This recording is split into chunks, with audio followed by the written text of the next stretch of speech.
Assalamualaikum warahmatullahi wabarakatuh. Welcome back to my vlog. Dan salam kenal bagi teman-teman yang baru pertama kali nonton video aku.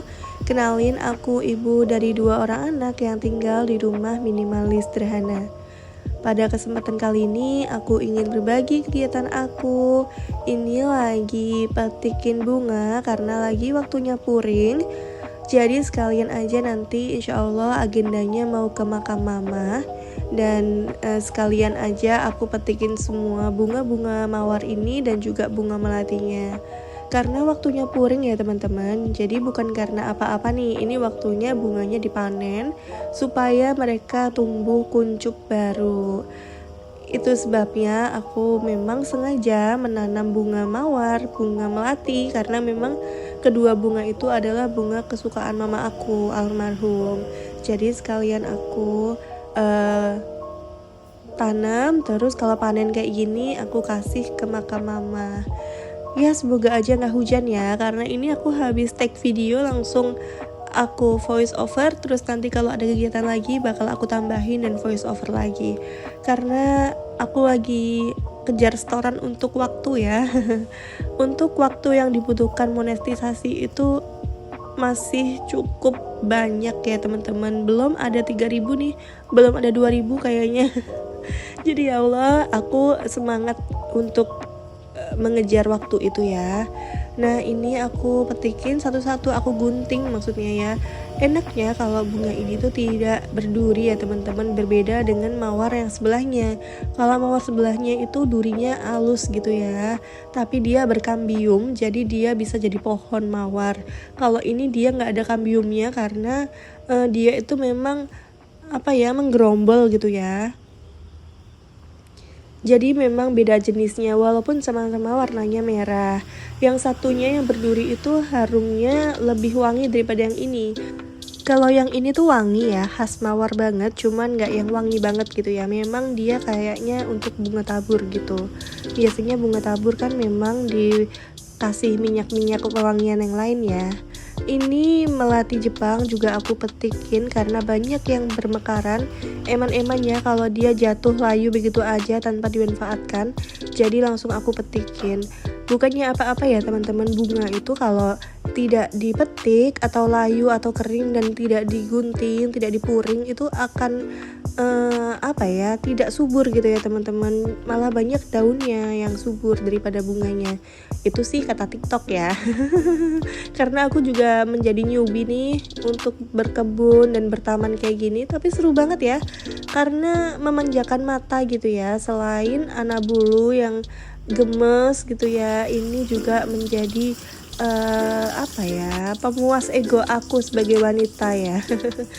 Wanita itu kan suka yang cantik-cantik ya. Jadi ya udah aku mempercantik rumah aku dengan bunga-bungaan. Walaupun minusnya lagi musim ulat hitam, ini ada ulat di mana-mana ya Allah. Jadi aku tuh geli banget.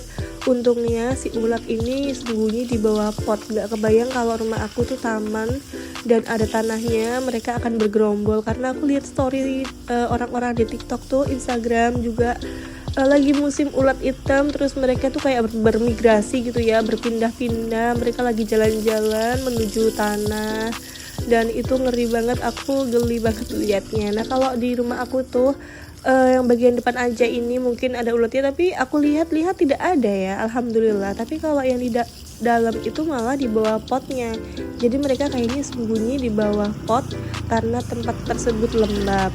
Ulat itu kan suka banget ya sama tempat lembab, apalagi musim hujan kayak gini, pasti ulat di mana-mana. Ada nggak ya teman-teman yang lagi bertaman nih, terus tamannya banyak ulatnya, padahal ini udah aku kasih anti insek tapi tetap aja. Ini sekalian aku semprot-semprot di depan rumah di jalan raya supaya tidak debuan ya. Setelah aku selesai siram-siram di depan tadi, aku sempat juga bersih-bersih teras, cuma gak aku rekam karena di HP aku memorinya kepenuhan. Video-video yang lama belum aku hapus, padahal udah aku upload di YouTube. Terus juga waktu habis aku hapus, baru aku bikin video ini. Nah aku waktu take video ini ternyata aku tadi kelupaan gak aku masukin ya bunga-bunganya. Jadi lumayan layu karena kena panas, tapi aromanya tuh masih wangi gitu ya teman-teman, walaupun habis kena panas, tapi yang nggak semenyengat tadi waktu baru aku petik gitu ya. Sambil guntingin bunga-bunga ini aku lagi mikir ya, ternyata selama ini waktu aku itu habis untuk anak-anak aku. Aku jarang banget mempunyai waktu untuk diri aku sendiri gitu ya. Terus aku punya kesempatan sekarang untuk diri aku sendiri, dan aku izin ke suami untuk mendekarkan anakku yang kedua, karena aku merasa aku juga butuh waktu untuk diriku sendiri. Aku butuh waktu untuk menikmati kesendirian aku. Bukannya aku tidak bersyukur ada 2 anak-anak yang menemani aku ya teman-teman, cuman gak bisa dibungkiri kalau menjadi ibu itu capek banget ya, apalagi mengurus 2 anak yang ayahnya itu nggak di sini gitu ya. Aku kan LDRan sama suami aku, dan itu 24 jam anak-anak sama aku, jadi kayak aku mengurusin semuanya sendirian. Bahkan rasa sakit itu nggak pernah aku rasain. Kalau aku sakit tuh bener-bener udah sakit nggak sakit ya udah berangkat nganterin anak-anak gitu ya.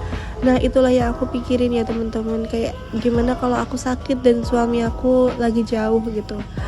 Hal-hal yang dulu nggak pernah aku pikirin, ternyata sekarang itu benar-benar membuat aku mellow ya.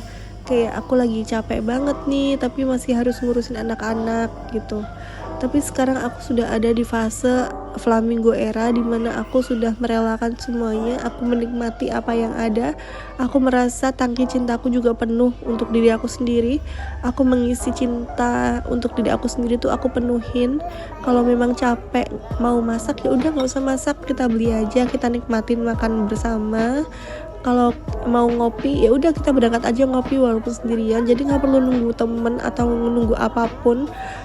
Yang penting aku merasa aku harus dirayakan setiap hari, walaupun aku sendirian, walaupun aku tuh merayakannya sendiri, itu nggak masalah.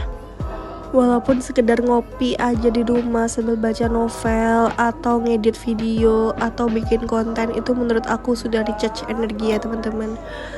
Kadang aku kalau ada anak-anak, pasti teman-teman di sini pada tahu ya, kita mau mandi aja harus kupuh ya, harus cepet-cepet banget supaya masih bisa liatin anak-anak. Nah itu bayangin aku tidak ada teman bergantian untuk menjaga mereka. Kalau mereka nggak di daycare atau di sekolah, aku nggak ada waktu untuk diri aku sendiri. Bahkan kadang sholat itu aja kayak harus cepet-cepet ya, tidak bisa khusyuk gitu loh teman-teman. Dengan adanya daycare, dengan adanya izin dari suami aku untuk aku bisa me time, bisa merasakan kembali perasaan aku, bisa mengenali diri aku sekarang, itu Masya Allah banget ya. Ternyata senikmat itu ya gitu. Ternyata kita harus memahami diri kita sendiri baru bisa memahami anak-anak. Aku merasa sih kalau anak-anak memang selalu berkembang ya. Apa yang kita pahami sifat mereka saat ini mungkin akan berbeda dengan sifat mereka yang akan datang. Tapi untuk diri kita sendiri itu tidak ada yang akan memahami ya kalau bukan diri kita sendiri ya kan. Nah makanya itu aku tidak bosan-bosannya mengingatkan ke teman-teman, jangan lupa cintai diri sendiri dulu ya. Jangan sampai kita menyesal karena kehilangan jati diri kita. Terima kasih ya teman-teman sudah nonton vlog aku. Aku akhiri video aku sampai sini. Semoga berkenan dengan video aku. Wassalamualaikum warahmatullahi wabarakatuh.